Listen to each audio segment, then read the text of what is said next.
Bienvenue dans Holy Spirit.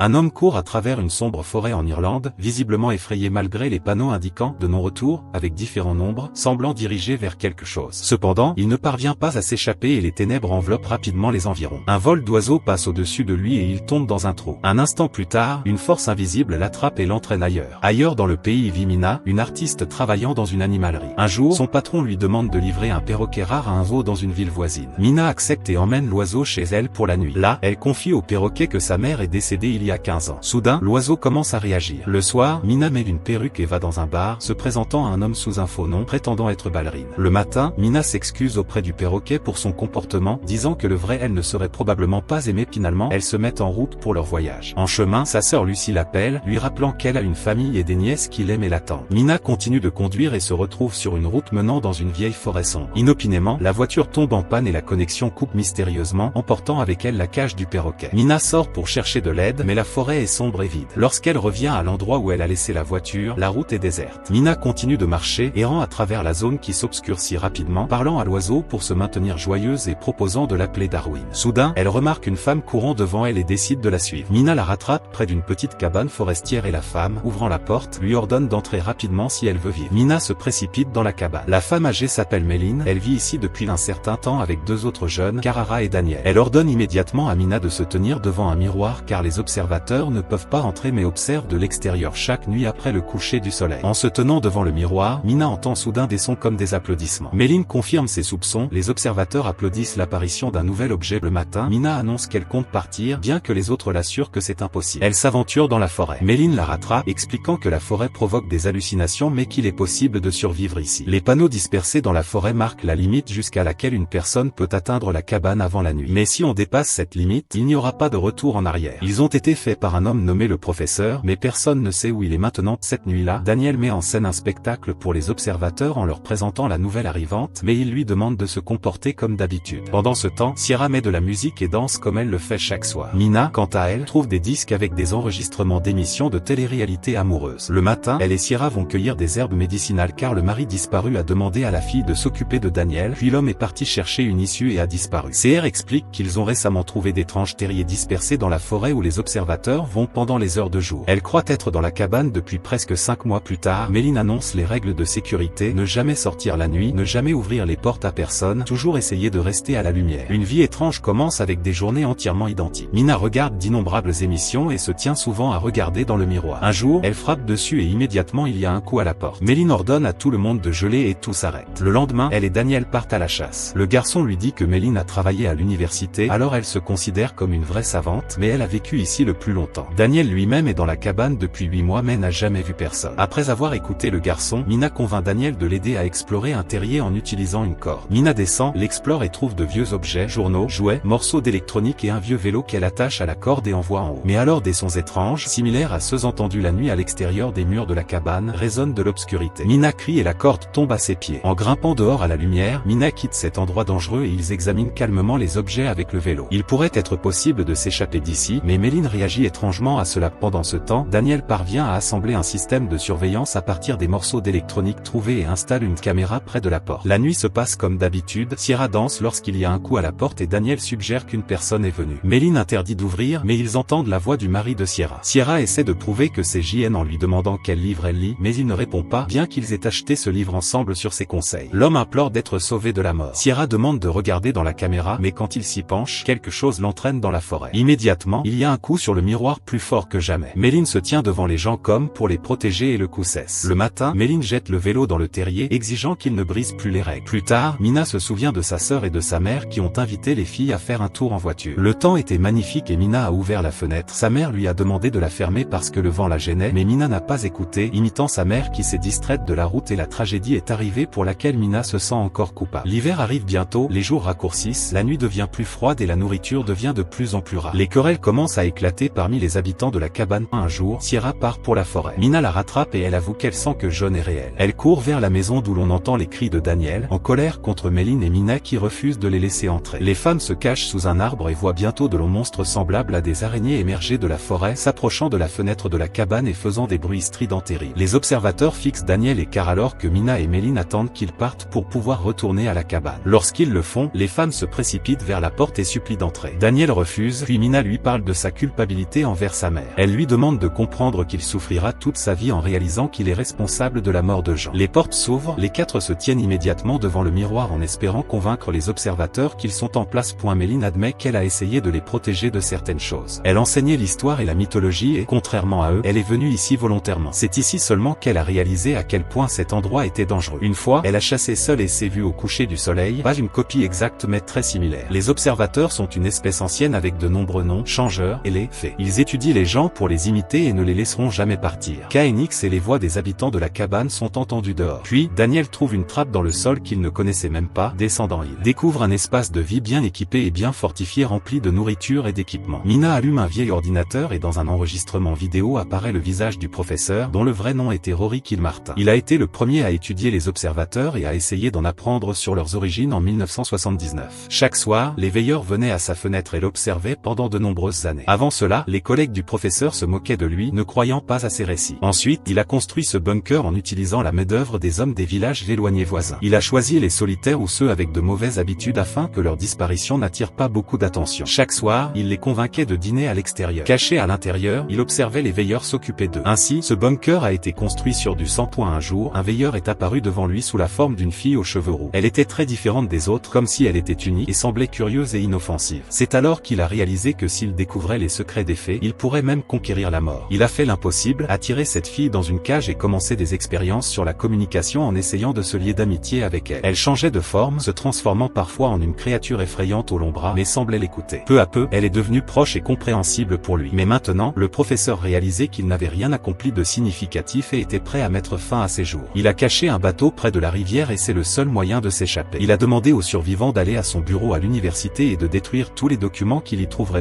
Et maintenant, il allait la rejoindre et rester ici pour toujours. Dans l'enregistrement final, on voit Kilmartin grimper, des coups de feu sont entendus et puis tout est silencieux. Réalisant que c'est leur dernière nuit dans la forêt, Sierra met de la musique et invite Daniel à danser, mais il semble contrarié de partir. Il dit que sa famille est dysfonctionnelle et qu'il n'a nulle part où retourner. La fille lui propose alors de rester avec elle pendant un certain temps jusqu'à ce qu'il lui trouve une bonne occupation et un endroit où vivre, car ils sont devenus de bons amis. Le matin, le groupe se met en route pour s'échapper, guidé par les cygnes et le perroquet de Mina qu'elle a demandé de les conduire. Bientôt, ils atteignent un disque de pierre massive dans le sol couvrant l'entrée d'un immense tunnel. Méline explique que c'est ici que les derniers représentants de l'ancienne race des fées ont été enfermés, une race autrefois très amicale avec les humains. Après de nombreux siècles, ils ont réussi à remonter à la surface, mais maintenant l'amitié s'est transformée en haine. Ils restent ici parce qu'ils sont retenus par la magie, ils doivent donc fuir loin. Ils marchent toute la journée. Le crépuscule tombe mais il n'y a ni rivière ni bateau en vue. Il commence à pleuvoir et ils tombent dans le désespoir lorsqu'ils voient de grands vols d'oiseaux voler dans une direction. Ils courent après eux et atteignent la rivière. Les femmes se précipitent vers le bateau lorsque Daniel entend des cris derrière lui et voit JN. Il retourne pour lui, se réjouissant que l'homme ait survécu, mais il s'avère être un changelin. Les femmes crient, suppliant Daniel de courir, mais il n'entend pas et meurt aux mains du veilleur qui prend ensuite sa forme. Pendant que Méline, Mina et Sierra descendent la rivière en bateau, les femmes se réveillent dans le bateau et voient qu'elles sont revenues à la civilisation. Elles arrêtent un bus et se rendent en ville en écoutant de la musique, réalisant seulement maintenant que c'est fini. Plus tard, Mina se rend à l'université où travaillait Kilmartin en se faisant passer pour sa nièce afin d'entrer dans son bureau et de remplir sa dernière demande. Là, elle trouve plus de documents, des photos et un enregistrement dans lequel ils discutent des faits et du fait qu'il y a encore des enfants métis dans le monde. Mina trouve une pile de photos et en les regardant, elle semble très surprise. Le soir, Mina va chez Sierra et lui montre une photo de Méline provenant des affaires du professeur, expliquant que c'est sa femme décédée il y a plusieurs années. Ainsi, la Méline avec laquelle elle vivait dans la cabane était une fée spéciale capable de se déplacer pendant la journée. C'est elle que Kilmartin avait attrapée. Il ne pouvait pas la tuer et elle a pris la forme de Mina pour retourner à la civilisation. Puis une voiture arrive à la maison et la vraie Sierra en sort tandis que celle à qui elle parlait est en fait une fée. Réalisant qu'elle a été démasquée, la fée assomme Mina et change de forme à nouveau, se transformant en Daniel. Elles veulent juste vivre comme les autres espèces, mais à cause de la haine humaine, elles sont obligées de rester sous terre. La fée se transforme en Kilmartin et va voir Mina dans la maison. La fée se transforme en elle et se prépare à tuer la fille, mais Mina dit qu'il y a d'autres comme elle quelque part parce qu'elle est à moitié humaine et reconnaît que c'était injuste de la part des humains de bannir les fées de leur monde. La fée s'adoucit et déploie ses ailes, admettant que Mina pourrait avoir raison, et elle s'envole. Mina ranime Sierra plus tard et elle retrouve sa sœur jumelle, Lucie, se pardonnant enfin pour la mort de leur mère. Elle lui raconte son expérience, admettant qu'elle voit encore Méline apparaître sous la forme d'autres personnes. Sa nièce est arrivée pour montrer à Mina un dessin d'elle et de Darwin, qu'elle garde toujours comme animal de compagnie. Pendant ce temps, dehors, une fille aux cheveux roux apparaît en regardant les fenêtres de leur appartement et prenant la forme d'une fille avec un visage étrange.